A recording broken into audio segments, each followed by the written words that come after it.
ఈరోజు వెదర్ చాలా బాగుంది. ఇప్పుడే వాన పడుతుంది. సో గార్డెన్ చూపిద్దామని అనుకుంటున్నా. ఇది మా ద్రాక్ష పందిరి, పూత వస్తుంది. ఎంత మంచి స్మెల్ వస్తుందో.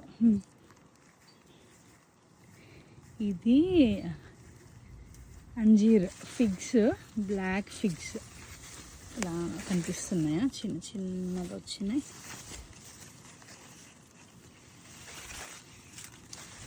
ఇంకా ఉన్నాయి. ఇది చెట్టు 3 year old.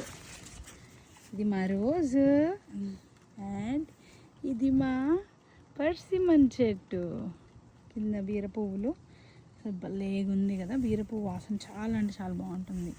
ఈ బీర చెట్టు అయితే నేను పెట్టలేదు, గింజలు కూడా అదే మొలిసింది. భలే ఉంది, ఎంత బాగుంది. వెదర్కి మంచిగా అనిపిస్తుంది. అండ్ ఇది డార్ఫ్ ఎవర్ బేరింగ్ మల్బెరీ చెట్టు. ఇది చాలా చిన్న మొక్క, ఇంత చిన్న మొక్క పెట్టిన ఇంత పెద్దగా అయిపోయింది. ఇది 2nd year అనుకోవచ్చు, అంటే ఈ భూమిలో పెట్టింది అంటే ఇయరే.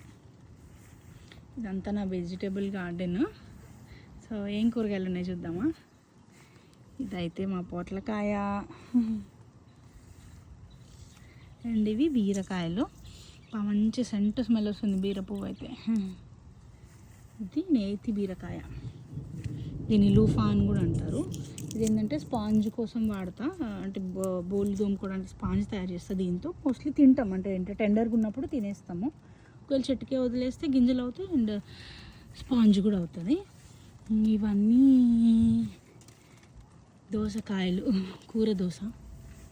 ఇక్కడ వచ్చేసి సొరకాయ మొన్నడాకుండే నిన్ననే కోసినాము. ఇక్కడ కాకరకాయ ఉంది.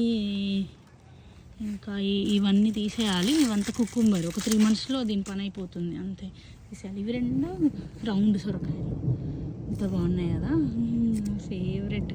అంటే ఫస్ట్ టైం కాస్తుంది ఇది. ఫస్ట్ ఈ సీడ్స్ కొనుక్కొచ్చి చేసిన ఫస్ట్ టైం మన గార్డెన్లో రౌండ్ సొరకాయ. ఇవి బీన్స్,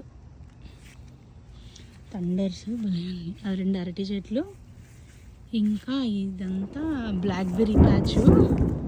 బ్లాక్బెర్రీలో దోసకాయ బడి మొలిసింది, అది కూడా నేను పెట్టలేదు. దోసకాయ 1 year పెడితే సరిపోతుంది, అన్నీ అదే మొలిసింది. చూసారా, దోసకాయ, మన దోసకాయ. ఇక్కడ కూడా ఒక దోసకాయ ఉంది. ఇది నెక్టరైన్, ఇది ఇయరే పెట్టిన. సో దీనికి కూడా ఒక దోసతీగ దానంతటదే వస్తుంది దోసకాయలు. అండ్ ఇది మన యాపిల్ చెట్టు. ఇది ఒక 4 years నుంచి